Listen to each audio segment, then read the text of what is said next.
Having diabetes can feel overwhelming, especially when it comes to interpreting different lab results. So today I want to look at the hemoglobin A1c and bring a little clarity to this lab test. I want to look at what it is, how it's taken, and what the significance is for your diabetes control. After we look at these three things, I want to take a look at something called time in range and how that can relate to the hemoglobin A1c and why the time in range value is actually going to be more significant than just the hemoglobin A1c. So let's go ahead and take a look.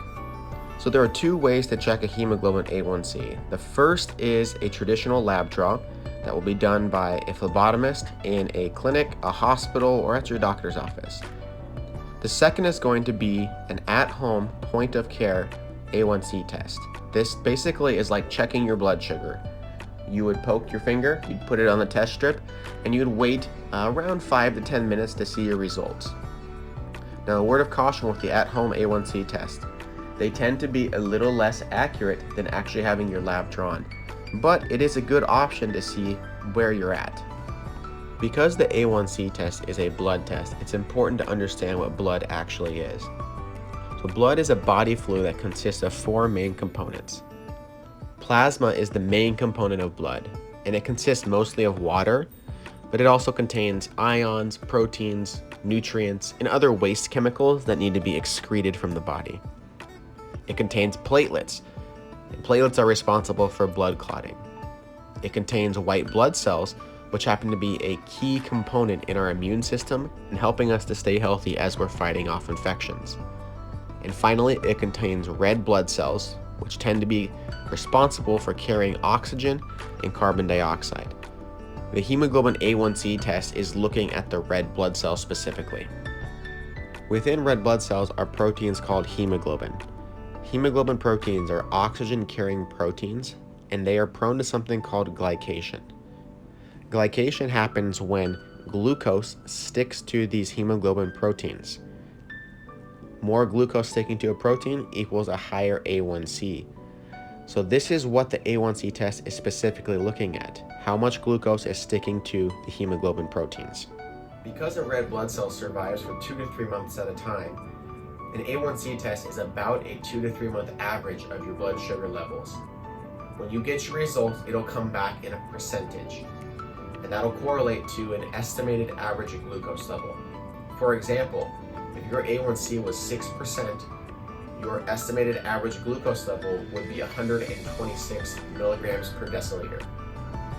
There is a formula to calculate your exact A1c and estimated average glucose level, but give or take, it's about 28 points between A1c levels. You can think of the A1c test almost like a report card that you would get in school. The final grade on your report card reflects multiple different things. It reflects tests, it reflects papers, it reflects the consistency of your homework. Now, if you forgot to do one homework assignment or you didn't get a good grade on maybe a test or a paper, it's not necessarily going to ruin your final grade in the class. You can think of that with the A1c test as well. While the A1c test is giving you that 3-month average, 1 or 2 bad days is not going to ruin the overall A1c. It is about consistency. And because it is about this consistency, that is why I value time in range over the A1c. Time in range represents the amount of time that your blood sugar was maintained in your target goal. So for example, if your goal is 80 to 140, your time in range is the amount of time that your blood glucose stayed between 80 and 140. This allows you to see a much greater picture of what's going on. For example, you may have a really good A1c, but you might be having multiple highs followed by multiple lows. Those lows could be bringing down your A1c. If you look at it on paper, your A1c is good, but your time in range would probably not be great in that situation there. Many complications arise from the up and down of the blood sugars. That's why the time in range is so much more valuable than looking solely at the A1c test there. Hopefully this video helped to clear up any confusion about the A1c test and opened your eyes to the significance of time in range.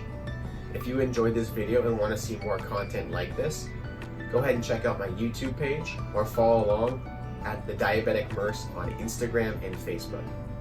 If you are wanting to dive deeper and get more personalized education for your diabetes management, feel free to set up a consult through my website, www.thediabeticnurse.com. Thanks for watching.